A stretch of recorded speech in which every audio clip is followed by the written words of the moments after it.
What is up, ladies and gents of YouTube? My name is BBK Dragoon, coming at you on a Saturday evening. We're going to talk about map control and a bit of balance and kind of a bit of thought process and psychology behind map control and how it's a bit different in Halo 4. So the gameplay on screen is a really fun Double Frenzy King of the Hill that I got and I enjoyed, and I hope you all enjoy it. It's not very long gameplay, and hopefully it will be a nice backdrop for the concepts that I want to explain concerning map control. Before we start, two quick things. The replay reviews are on their way. I have received about 40 submissions, so definitely I have my work cut out for me. And with finals going on, it's going to be tough. But over the Xmas holiday and actually starting this week, the replay reviews are going to get rolling again. And over the Christmas holiday, they'll be coming out like crazy. I've just been sick the last few days. I don't know if you guys can hear it or whatnot, but yeah, I don't know. Just finals, working me, and then getting sick. So I'm trying to get back into the replay reviews as soon as I can. Thank you for the submissions. And then number two, I played some of the competitive settings that are being tested right now for MLG. In fact, me and Diddy yesterday almost got to play with Puckett and Shibby. We missed the invite by literally like a minute or less. They were streaming. We sent our invites, and then on screen, we missed the invite by like just 2 people. But all good. I played with a lot of other rad YouTubers, lost 2 games, but it's all good. The maps are super legit. The Forge stuff is looking really, really nice. And the settings just feel dialed. Feels very nice. Like the core experience within this game, when tuned correctly, is so nice. And once this gets finalized and realized, the community is going to be much happier once we see these competitive settings and Forge maps implemented into Halo 4. Okay, on to map control. Simply put, the height advantage in previous Halo games like Reach, H3, and H2 was everything. Whoever controlled the top level and the weapons controlled the game. The power weapons, though, offered a nice counter to try and challenge the folks up top.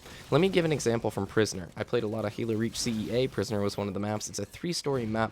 You've all, maybe, I don't know, there's a lot of gameplays of it on my channel. I liked the map a lot. So the goal was to try and get to level 3 and control the map by shooting down on your opponents, who are in level 2 and level 1. But on the middle level, level 2, was rockets that spawned. And that allowed the team on the bottom a really good chance to try and challenge the folks up top. Because if you can shoot down on your opponents, all you have to do is back up for cover. By the way, check out that carbine skin. It's pretty sick. I don't know what the level was of the guy who dropped it. If you can be on the top level, you get the best advantage ever, because you can shoot down on your opponents, and for cover, all you do is back up. They're at a severe disadvantage out in the open on the bottom level. So I'll talk about this power weapon balance here as we continue. H4 is making controlling, like the control of the positions of height or advantage, much more challenging because of jetpack and thrust pack. Jetpack allows for easy access up onto these heights, these top places, these great advantage spots basically, and thrust pack allows for you to escape out of these places very easily. So I'm finding that one armor ability and one loadout just isn't enough. Certain maps I'm preferring things like jetpack sometimes. If it's Haven and we're playing really strong opponents, I'll opt to get a regen for my team when we're in the hill. Sometimes even Promethean vision. It really depends on the map and the opponents that I'm playing. I'm finding for myself, and I've spoken to a few others, that just one loadout again isn't enough in order to read the game and make the correct choices to pick abilities that will counter your opponents. And it just seems to be very key to me that you don't just have one singular loadout. You need to have like 2 or 3 you're comfortable with, because each game is going to offer you a different composition of enemies' abilities and enemies' weapons. Sometimes maybe even the BR is useful. I've been trying the BR out and Regicide a little bit more, and there's some times that I really do enjoy it. Okay, map control is based around this balance that I mentioned earlier in the Prisoner example, where basically the top level and the power weapons are your 2 key ingredients to map control. And I hope it showed in this gameplay. I was really focused on getting the scatter shot early.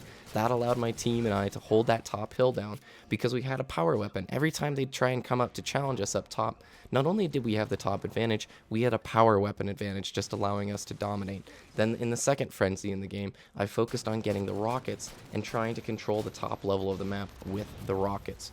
Granted, it's King of the Hill, so the map movement's going to be a little bit different in a Slayer variant or CTF or even an Oddball, but the same concept applies. If you have the power weapons and you have the top, you have map control. If you're on the bottom level and you can't seem to break the top control, it's really key that you try and get your hands on some sort of power weapon or advantage. Maybe this means just running out to the corner to go get some plasma grenades and making sure that you're hucking more and more grenades in there. Anything that you can give yourself as an advantage if you're on the bottom level trying to break a setup up on the top.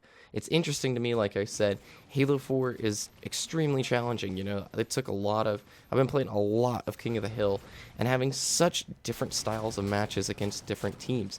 Sometimes teams will have incredibly smart loadout choices for King of the Hill, where one guy will have regen, two will have Promethean vision, one will have jetpack to kind of be a distraction, and finally the last, I don't know, thrust pack or something. But I'm just finding that if I only used thrust pack and DMR, I'm not as effective as if I'm making choices to pick specific loadouts that will help me in this map control pursuit, if that makes sense.